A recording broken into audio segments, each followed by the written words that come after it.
Hello यूट्यूबकर, कशा आहात तुम्ही? आजीच्या गोष्टीच्या चॅनलवर तुमचे सहस्र स्वागत असो. आज की नाही मी कचोऱ्या करणार आहे. त्या पण कसल्या? मुगाच्या डाळीच्या. तर काय काय साहित्य लागतं ते आपण किचन मध्ये पाहूया. चला. कचोरीसाठी मैदा घेतलेला आहे, नंतर मुगाची डाळ, रवा, बेसन, नंतर ओवा, मीठ, हळद, आमचूर पावडर, तिखट, कोथिंबीर, नंतर धणे जरा खरवून घेतलेले आहेत धणे, नंतर जिरा आणि धणा पावडर आणि जिरा पावडर, जिरं, बडीशेप, मिरची कापलेली आणि खिचलेलं आलं आणि त्याला लागणारं तेल आणि पाणी, एवढ्या सगळ्या वस्तू लागणार आहेत.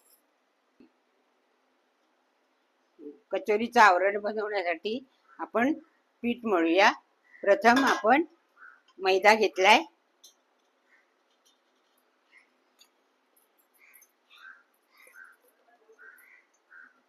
नंतर थोडासा रवा घालायचा, 1 चमचा,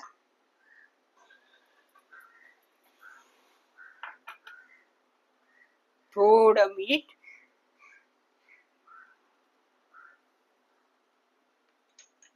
आणि ओवा चांगला मळून घ्यायचा.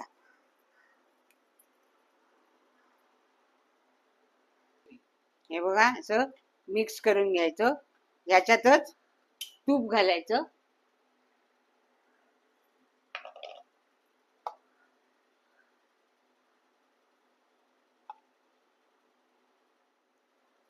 चांगलं मळून घ्यायचं.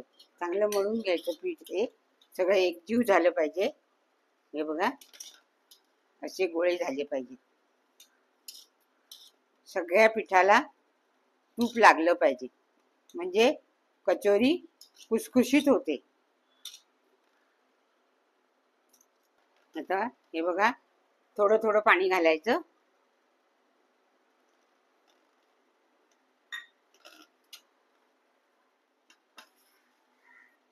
तेल घालून मळून ठेवायचं आपण. हे बघा, पाणी किती कमी लागलं आपल्याला, कारण माझं पीठ पण कमीच आहे. असं मऊ छान मळून ठेवायचं.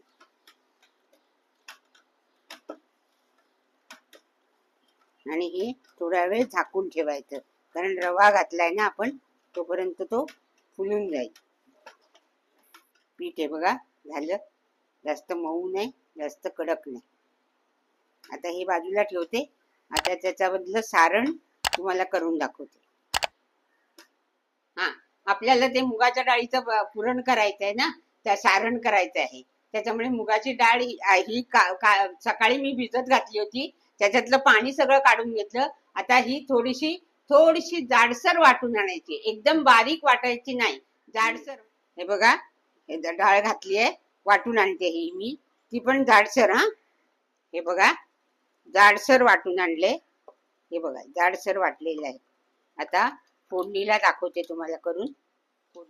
तेल टाकलं. तेल गरम झालं की हे बघा, जिरं टाकायचं, नंतर बडीशेप, नंतर धणे हे जरा खरडवून आणले, धणे टाकायचे, मिरच्या, आलं किसलेलं, थोडा हिंग, चांगलं ढवळायचं. धण्या जिऱ्याची पावडर, आपण धणे पण टाकले, धण्या जिऱ्याची पावडर पण स्वाद वेगळा येतो. आणि हे थोडं बेसन टाकायचं. वा, सुगंध सुटलाय. आता बेसन मध्ये काय होतं, बाइंडिंग येतं. चांगलं भाजून घ्यायचं बेसन. आपण मिरच्या टाकलेल्या आहेत ना, त्यामुळे लाल तिखट कमी टाकायचं. हळद, आमचूर पावडर आणि मीठ हे चांगलं ढवळून घेऊया. आणि आता ह्याच्यातच डाळ टाकायची आपल्याला. पीठ करपू द्यायचं नाही. आता ह्याच्यात डाळ टाकायची आणि चांगलं ढवळून घ्यायचं तेल सुटेपर्यंत.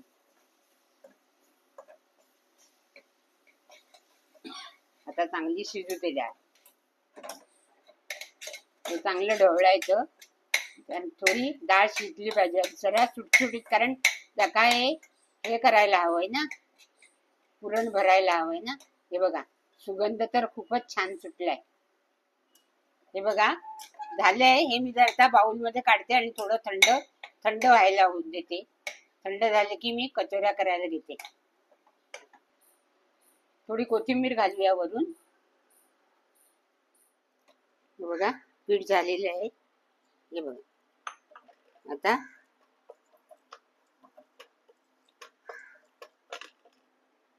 एक गोळा घ्यायचा.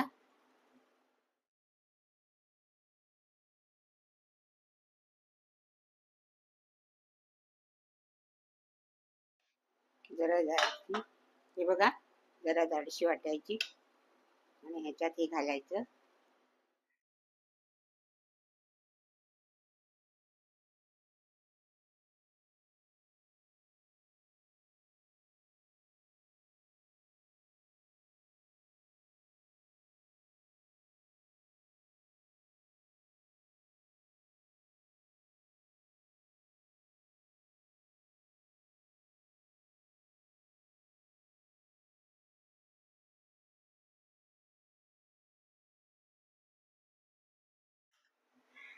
हे बघा झालेली आहे.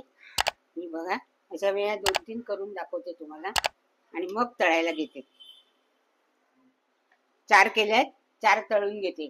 तेल पण गरम झालंय. मंद गॅसवर करायच्या आधी. हे बघा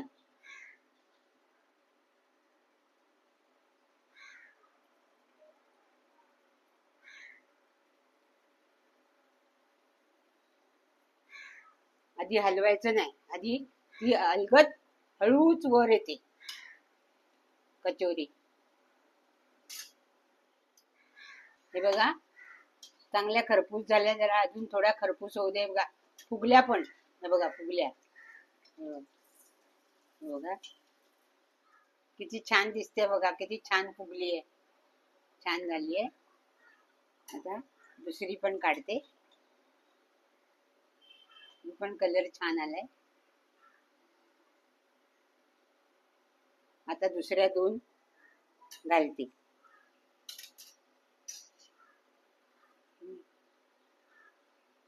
आता मी करून दाखवते आणि प्लेटिंग करून दाखवते तुम्हाला. डाळीच्या कचोऱ्या. सुगंध तर खूपच छान सुटलाय. या खायला. आणि बरोबर मिरची. छान. आणि माझा व्हिडिओ तुम्ही पहिल्यापासून पाहिलाच असेल तर व्हिडिओला लाईक करा, शेअर करा, सबस्क्राईब करा आणि कमेंट्स करायला विसरू नका. आणि तुम्ही सुद्धा अशाच कचोऱ्या करून बघा. घरातल्याच वस्तूपासून तयार केलेल्या या कचोऱ्या आहेत. बाय.